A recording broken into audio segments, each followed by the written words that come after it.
So, hello and welcome to Not Just for Kids. It's special. I promised a little update as to where I've been for the last 3 weeks, 3 or 4 weeks. I was in the middle of moving house, and well, it's the school holidays, so I've been spending time with the family as well, and having a pretty good time of it. On top of that, I've been doing a few lectures around the state and currently writing 2 novels and a book and doing 2 animated movies. As you can see, one of the projects you're probably aware of by now is a series called Manga Gothic, which I am currently working on, and this is looking terrible. Manga Gothic, as some of you may be aware of, it's an animated series I'm working on for Rise of the Critics Independent Mayhem, which will probably be showing on Blip TV, Purge allowing, assuming there isn't another one. And it's it's pretty exciting really for me to do. As you can see, it's done entirely in Blender, which I really enjoy doing, working on. I also have Lightwave as well, but I'm taking time to learn that one. But Blender's what I'm more familiar with. Now, some of you may be wondering what the concept behind Manga Gothic actually is. As you can see, it's it's set on a space station in the not too distant future, when Earth has been destroyed and the last surviving colony houses supernatural creatures like the Pumpkinhead you're probably all familiar with by now, and other would-be ectomorphs, as I refer to them as. This is the colony. The colony has always been designed as a ring, and this is actually adapted from a model from blendswap.com. I just adapted it a little to make it look more like the traditional space colony I originally designed 15 years ago. And it's pretty damn detailed as well, pretty damn good. It saved me a lot of work, so I'm pretty happy with that. So if we do a quick render of that, let's pick another camera to do a render from, shall we? Let's look from this camera, and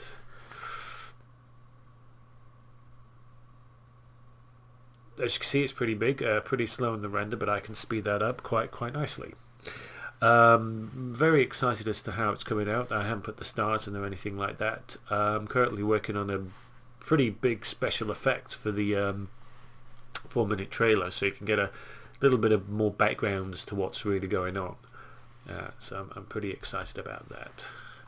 As you can tell, I'm also doing this rather unscripted as well, so bear with me. But I'm sure some of you are more interested in the actual dynamics behind what's going on. So let's open another file called Brussels Fight Animation Test. Now this is where it gets really exciting for me. This is where all the real nitty-gritty is. This is for a scene from the 4-minute trailer teaser that you're going to see. It's not really a trailer, it's a short mini-sode.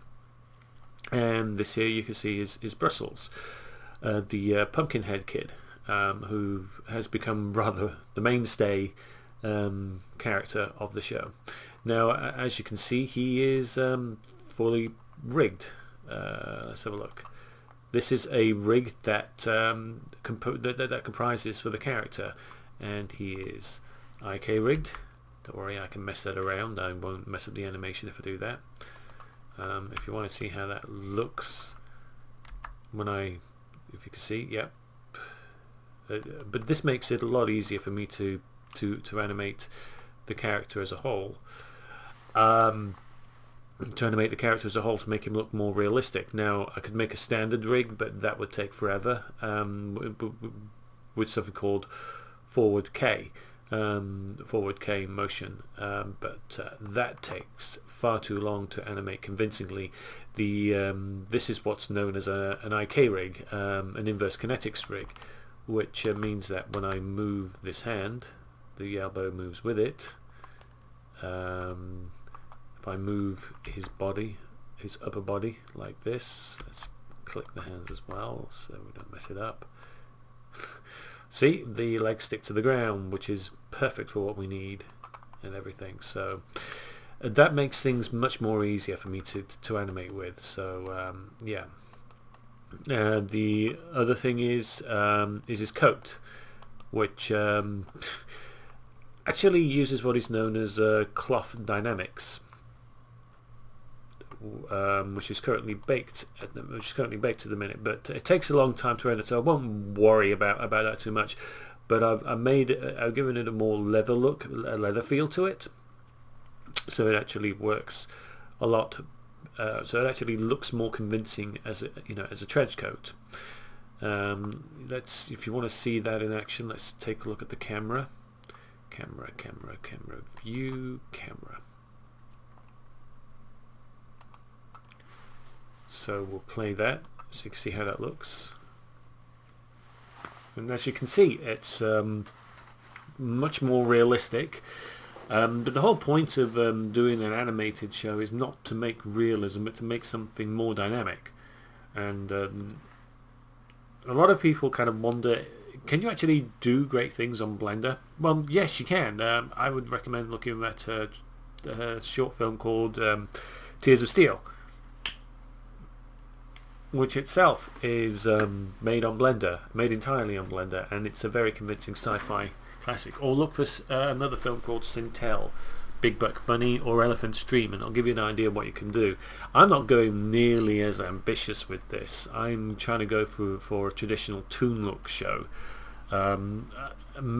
highly influenced by the Ruby show from Ross the Teeth, which I quite enjoy as well. So, I'm getting into this, so I'm sure some of you are wondering what this looks like rendered, so let's have a look.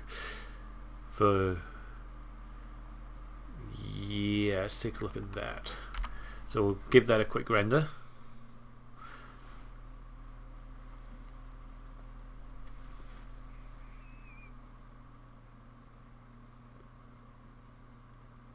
It'll take a few minutes, bear with it.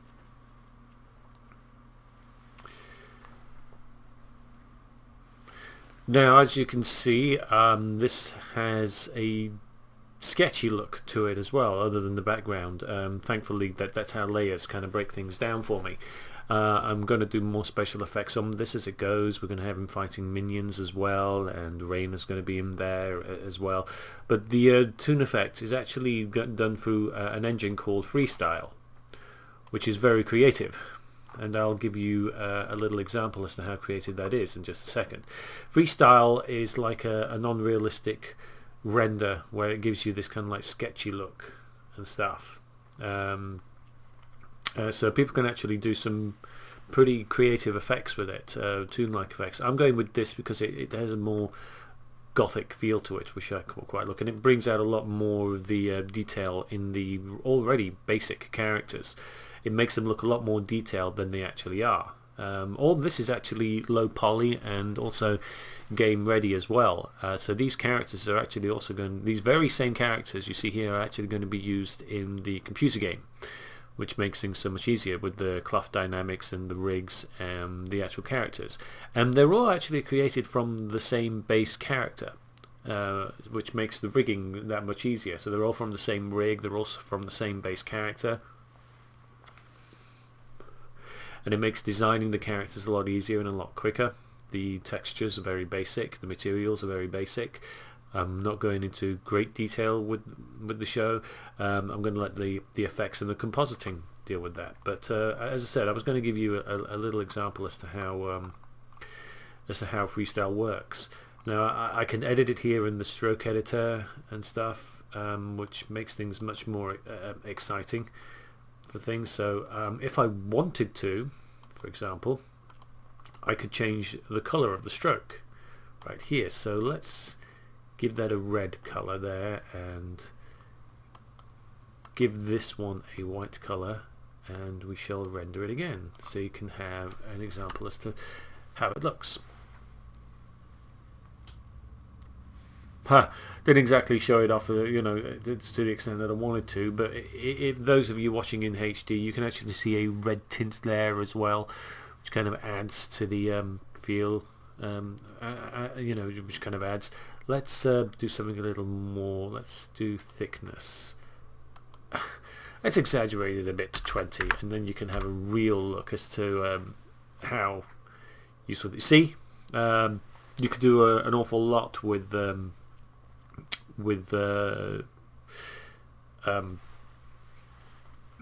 freestyle, which makes things a lot more exciting than it should be. But let's put that down back to 2. Well, there's no point really. I'm going to just reload it.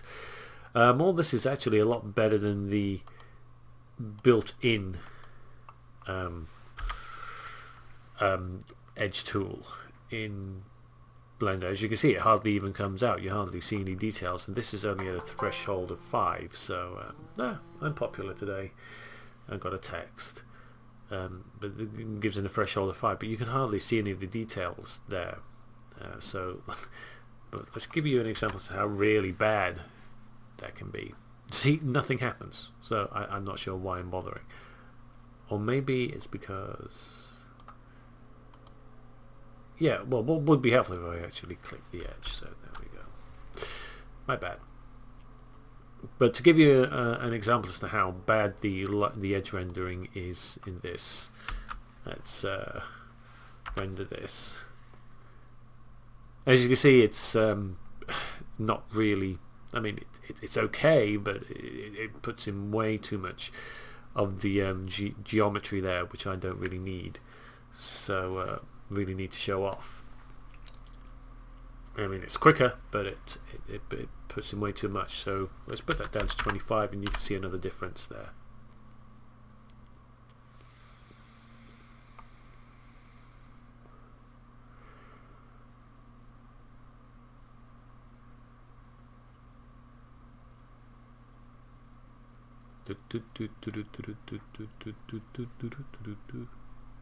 You can hardly see it at all, but it's there, but you can hardly really make it out.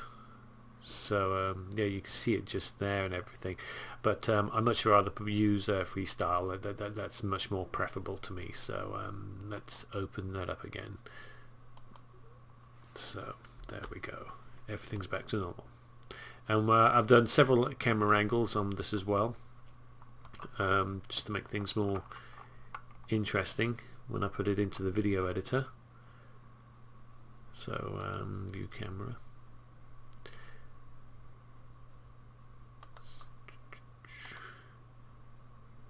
So when that plays through, he jumps down like that. So yeah, that's basically it. Some of you have seen the Rainer spinning in the air animation as well on the Facebook page. If you haven't, the Facebook page is a link below, and so is the website.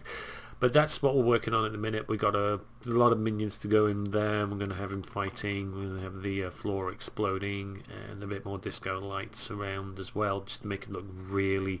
The scene is just pretty basic at the minute. It just helps me set up the, set up the scene. But this is going to be a hell of a lot more detailed once it's finished. So, which I'm pretty excited about. So here's the finished result.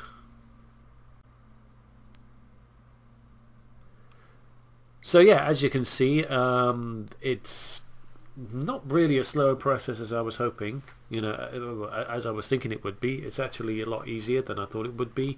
I managed to get my timing down. I'm actually going to put in some BVH as well, some motion capture as it goes. So let's have a look, see what else we can find. Rain of Flight.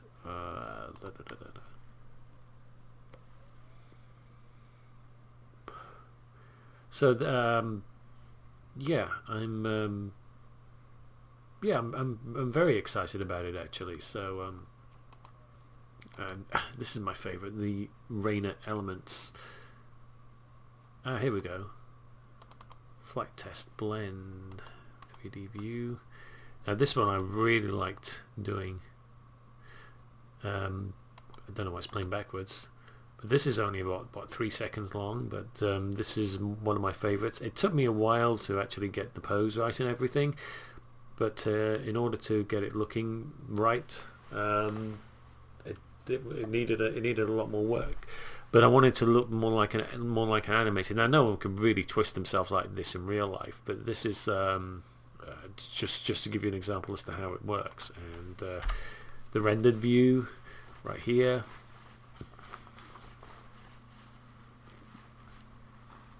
Yes. So as you can see, it's all pretty much coming together. The face is actually a texture, so she'll, you know, the lips will be hand animated, and as will the eyes and everything.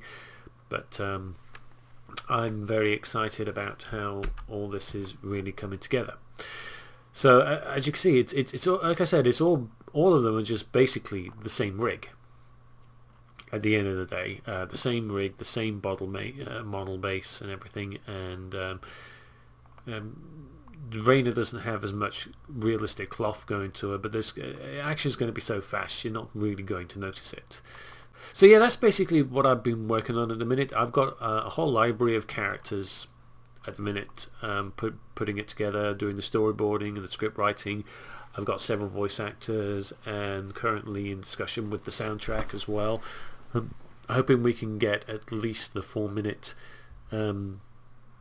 preview out in the next month or so, as it all comes together. Unfortunately, as you can see, unlike Ruby, this isn't real time. I do have Poser, and I'm probably going to be importing these into Poser to try and get a bit more real time series for the actual series. But for now, I'm using Blender until I figured out how to utilize Poser to its fullest potential, and rigging in Poser. But I'm actually quite happy with the way Blender works as well. So yeah, that's an update on Manga Gothic at the moment, and I'll be having some more detailed previews in the next couple of weeks. Just to let you know, I do have a couple of lectures coming up in November. I'll give you the dates and the locations when it happens. Got a few conventions to attend to as well, and yeah, that's basically it. I'm not entirely sure what else to add to this. My G.I. Joe movie review will be hopefully up on Friday. Sorry that's taken a while. Like I said, spending time with the family has been a little bit more important than actually doing videos, and I do have a full-time job as a writer as well. But that's life. So until next time, I hope you've enjoyed what you've seen so far, and yeah, ciao.